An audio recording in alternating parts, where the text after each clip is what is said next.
This is the saddest part. Child pornography is an example of sexual exploitation of a child or child abuse. Kuning physically gyud gi-abuse ang bata, ang biktima. For example, is katong gihipo, gikisan, gihawiran ilang mga sensitive parts. Considered a cybercrime ang child pornography kasi from the creation of child pornography, it already involves an ICT or information and communication technology such as cell phones, laptops, and computers. Naakay anak or naakay parenting nga naay bata or any nga naamoy mga minor sa inyong hambalay. You can protect your children online.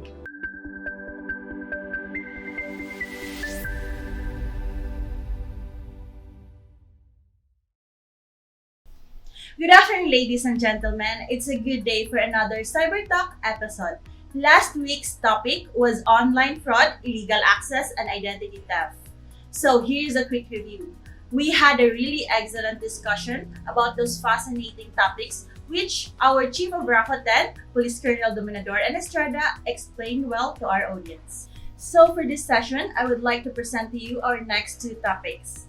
The Republic Act 9775, also known as Anti-Child Pornography Act of 2009, and online exploitation of children. For today's guest, I would like to introduce to you our personnel of this unit, all of whom are knowledgeable, experienced, and expert in this topic we'll be discussing.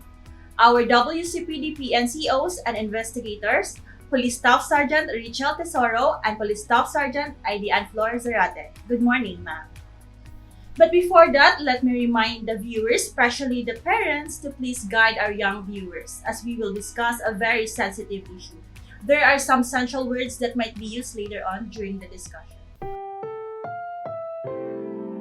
Ang programang ito ay rated SPG. Striktong patnubay at gabay ng magulang ang kailangan. Maaaring may masiselang tema, lengguwahe, karahasan, sexual, horror o droga na hindi angkop sa mga bata.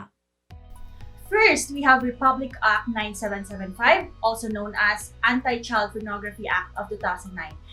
Accordingly, it prohibits the production, offering, distribution, and possession of child pornography. So in this topic, Ma'am Ching will going to explain, elaborate, and enlighten us, most especially those parents, to raise their awareness about this sensitive matter, for they are the one who's responsible to protect the well-being of their children. Hi, Ma'am Ching. Good afternoon. Good afternoon, Jasmine. So, Ma'am, can you please define what is child pornography? Child pornography is being defined by our RA 9775 law, which is the Anti-Child Pornography Act of 2009, as any representation, whether visual, audio, or written combination, by electronic, digital, or any other means of a child engaged or involved in simulated explicit sexual activities. Ngayon, ano naman itong explicit sexual activity? So this include bestiality, masturbation, or any other lascivious exhibition of the genitals or private parts ng bata wherein they are involved in any forms of activities, sexual activities. So this is the saddest part. Child pornography is an example of sexual exploitation of a child or child abuse. So this child pornography is created in exchange of compensation. So merong bayad. The facilitator who will hire, use, or coerce the child to produce child pornography will be the one to receive the money from the pedophile or buyer of the child pornography. So, Ma'am, bakit po considered cybercrime ang child pornography? Considered a cybercrime ang child pornography kasi from the creation of child pornography, it already involves an ICT or information and communication technology such as cell phones, laptops, and computers. Also, these images are stored via electronic or digital means and then produced and published online via live streaming, Skype, Facebook Messenger, or any other online applications. So pati ang communication ni victim and the facilitator with the pedophile is also with the use of computer and internet, which makes it as a cybercrime.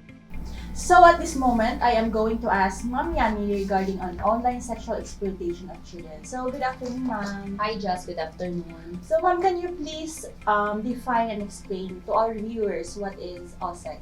OSEC, it means online sexual exploitation in children.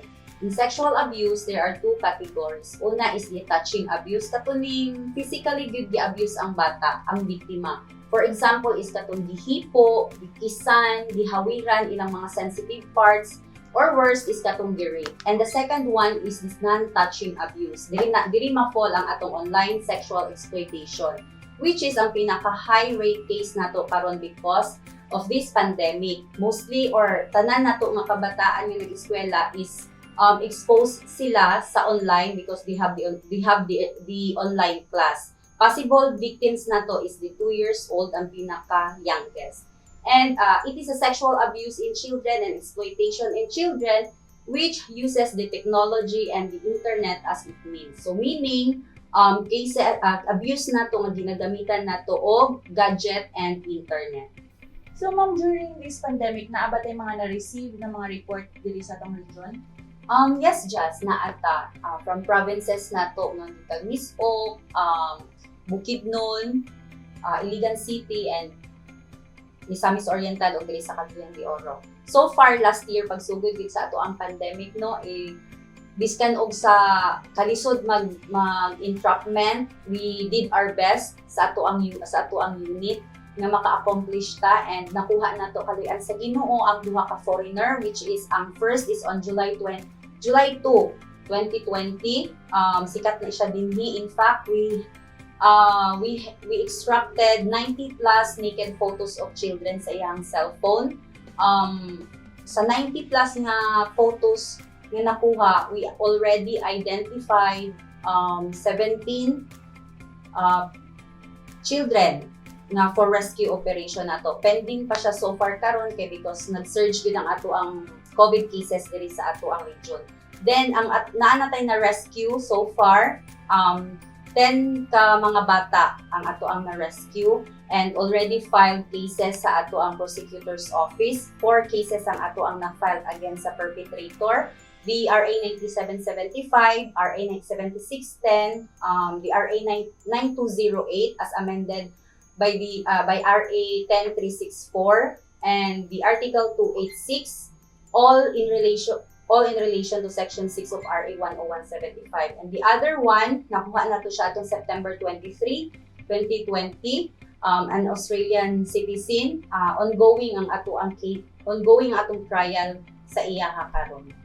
So, ang uban nga mga cases reported so far, under investigation pa siya and under surveillance pa nato siya. Ma'am, unsa imong masulti sa mga ginikanan sa biktima labi na tong mga bata na wala pa na-rescue? Para sa atong mga ginikanan no, nga labi na katong wala pa namo nga rescue nga mga bata, amo lang yung masulti is ayaw lang mo kahadlok. Guys, mao bang ginato ang main nga ato ang ma-feel. Dili lang pud nato ikaulaw nga kung bali biktima inyong anak-anak because you are your child's guardian angel who is the only person nga makatabang sa iyaha in fighting that battle inside their mind. Do not add fuel to the fire because this time your childs need you most. Then naaman gani mi nga dili mi igunsa ninyo, dili mi igunsa sa inyong mga anak, pero andam mi mo assist og mo tabang. How much more nga kamo nga iyahang ginikanan o kaugalingong pamilya. Your child needed you the most ani nga panahon. Help them to stand up again. Dili pa ulahi sa ilaha ang tanan and fight for the justice nga gi-deserve nila. Let her or him feel that dili sila alone in the battlefield. Nga dili pa too late para mubawi o mo start all over again. To sum up, Ma'am Yani, unsa imong ma-advise sa atong mga viewers na naglantaw karon? To our viewers, no, especially sa atong mga ginikanan, solo parent, basta kay nakay anak or naakay parenting nga naay bata or any nga naamoy mga minor sa inyong balay, you can protect your children online. Una, you can do watermark your photos para dili siya dali nga makuha online. If someone wants to steal your photos from you, it will be harder. Kaya syempre, i-delete, kuhaon pa nila ang katong watermark or pwede ninyo ma-identify ang inyong photos once it will be uploaded online. Second, you can be mindful what you post online, especially your children of your photos of your children because sometimes sa sobraan nato ka overwhelmed no or ka excited, dili man jud nato ika-deny na as a parents makyutan ta sa ato ang mga kids, makalimutan sa ilahang safety. We will took photos nga nakasuot sila o naka-underwear lang, like sa ato ang mga bata nga babayi, or naked gyud sa ato mga bata nga lalaki, o sexy attire, or worse, naked gyud labi na ang liguan sila, or swimming attire exposing almost their body parts. Kay for us, wala ra na siya sa atua. But there are pedophiles and perpetrators who are lurking, waiting for their prey, for their victim. You are innocently giving your child photos to them free of charge. So next is, pwede na to siya nga have full access of your children's phone, computer, iPad, or any gadgets. Get through them occasionally kung dili kay ka busy, or kung busy ka, pwede rin mo siya i-check nga kanang once in a while, because children can be trusting and don't always have the best judgment, putting them at higher risk for being taken advantage for. For children who are 5 years old below, pwede man sila sa YouTube Kids na ataana sa YouTube na application para dili masagulan og pang-adult nga mga videos ilahang matan-aw. And don't be so confident and overwhelmed that your child knows already how to manipulate the cell phones, labi na katong mga 5 years old below. Kay sometimes, incidents happened like maklik nila ang live sa Facebook, no? And iwara-wara niya ang phone kay lagi nalingaw siya, and ikaw or other member of the family is nag-ilis or nagligo. Naa na tay reported incidents ana. Murag last year nga nag-viral gid siya, and na-click sa bata accidentally ang video, then na-upload online. But murag na-delete to siya dayon sa owner sa Facebook account, but it goes viral already in just a second. So once it was uploaded online, it will stay online. Kana lang ato ang mahinumduman. Think before you post, think before you click, think before you share. Thank you. Thank you so much, Ma'am Yani. I hope daga nakatun-an ang atong mga viewers karon na nag-live. Thank you po, Chas. Thank you for your time, Ma'am. So, malingaw na po sa viewers natin, Ma'am, kung bakit considered cybercrime child pornography. So, Ma'am, what makes the Philippines vulnerable to OSEC? So there are so many factors, Jasmine, kung bakit tayo prone sa child pornography. So the first one is because of economic poverty, or yung matinding pangangailangan ng pera. So yung mga parents natin, ginagamit yung mga anak nila for the creation of this child pornography. The second one is because of this English language proficiency. So Filipinos are very good communicator. Even our kids, they know how to speak English. So our victims can communicate well with the pedophiles. And then the next one is because of this money transfer agency infrastructure. So meron tayong money remittance centers everywhere. So the pedophile can easily send the money, and then the facilitator can easily claim the money as well. And then meron din tayong ubiquity of this broadcast inexpensive internet access. So yung mga cellphones natin ngayon, maraming mura. So they can easily provide Android phones to these victims para makipag-communicate ni perpetrator. And then we also have this what we call as relative impunity. So the parents would think na wala nga silang krimen na ginawa. It's because hindi naman na-touch physically yung mga bata, which is mali. Ano po yung pwede nating ma-file na kaso, Ma'am, sa mga perpetrators natin? Okay, so marami tayong ma-file na kaso laban sa perpetrator. The first one is we have RA7610, which is the Special Protection of Children Against Abuse, Exploitation, and Discrimination Act. The second one is we also have RA9775, which is the Anti-Child Pornography Act. And then the third one, we can also file a case for violation of RA9995, which is the Anti-Photo and Video Voyeurism Act. And the last one, pwede din tayo mag-file ng kaso ng RA10364, which is the Expanded Human Trafficking Act. Maraming factors po talaga, Ma'am, ano? So ano po yung maibibigyan yung payo sa ating viewers, lalo na po sa mga magulang at sa kanilang mga anak? So to our parents, let us protect our children. They are the hope of our nation. Let us not destroy their future just for the sake of money. We should be the one working hard for them in the noblest way. So for the parents who are doing their best for their children, saludo po kami sa inyo. Let us continue to monitor the activities of our children, hindi lang po sa oras ng kanilang pag-uwi, kundi pati na rin po online. Ugaliin po natin na silipin ang mga activities nila sa Facebook or sa Messenger, baka po may nakasalamuhan na silang mga cybercriminal. Ipaalam po agad sa PNP o sa Anti-Cybercrime Group ang anumang kahina-hinalang tao na nakilala sa internet.